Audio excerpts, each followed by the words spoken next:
Animosity Advent Stories. Serenity is not surrender.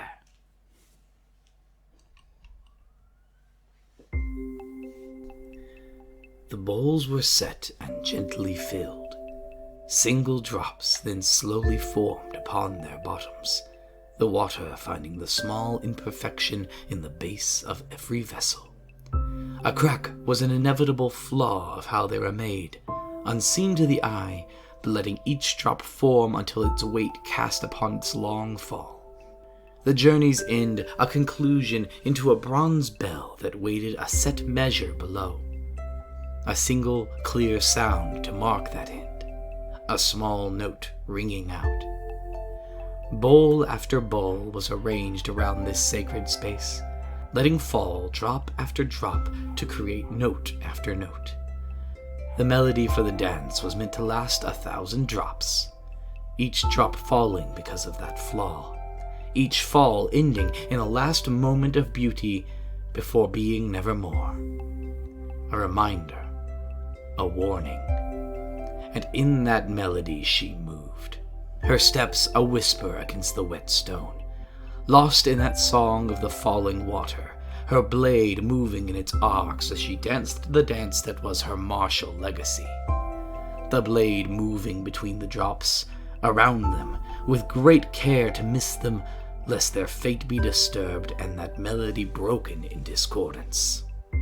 The melody's tempo tempted her to move fast and faster still, the drops themselves falling with speed that made one wish to haste, and vary the strain of each elongated movement calling out for a flash of movement. But the purpose of this dance was to be one of sublime stillness in motion, to push your mind to be as if time itself did not exist.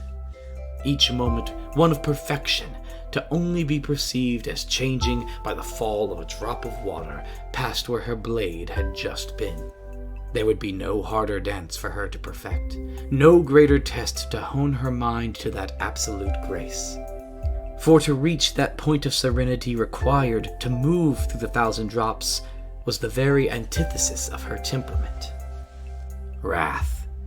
It had shaped her, defined her, that Promethean fire that burned in the very core of her soul. But fire burns all it touches, and she knew that in time it would be her downfall. That flaw unseen in the vessel of her soul that would consume her one drop at a time until there was nothing left but the final note of her fall, made manifest in that moment of near oblivion when they all stood under Alti's dark cast shadow. And so she had sought this ancient rite, this gift from Tyrion himself to those who follow his exemplar, this path to trod upon her journey, to grow beyond the rage within, to temper that fire into something more, to be honed into the edge of her will like the blade held in her red hand, and wise to know its edge would cut far worse than just flesh. Serenity that was not surrender to her being, but the ultimate pinnacle to rise from her control of it. Not to fall to temptation, not be tricked by distraction, nor undone by mistake. Serenity that would become far more than the rage from which it was made. So she moved in the dance of 1,000 drops, in near stillness with the beauty of the melody, until at last the dance ended, the final drop falling upon the edge of her blade, a clear crystal gem that she held perfectly still upon the razor's edge of his Karnath steel. She held that drop there for as long as she could hold on to that eternity.